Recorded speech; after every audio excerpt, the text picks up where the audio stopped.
We present the Highland Cow Plush set, and my girls are in for a little surprise. Check it out. Highland Cow Plush sets, and each girl has one, so go ahead and open them up. Let's see what's inside. Oh. As a little cow. Mine is a cow. It's so fluffy. It comes with babies. What? At the little bottom, do you see it, Jade?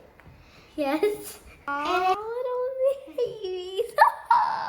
So cute.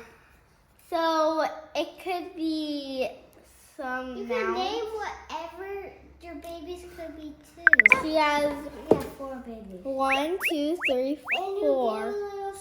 And even comes with an adoption certificate. What are you gonna name your cow?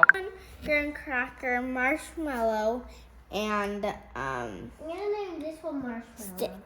Stick. Oh, like s'mores. I'm gonna make this marshmallow. Uh-huh. I'm gonna name this one dark chocolate, Vicky, and fuzzball. Aww. I so love it.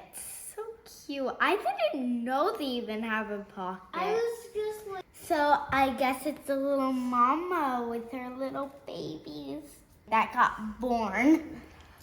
So cute.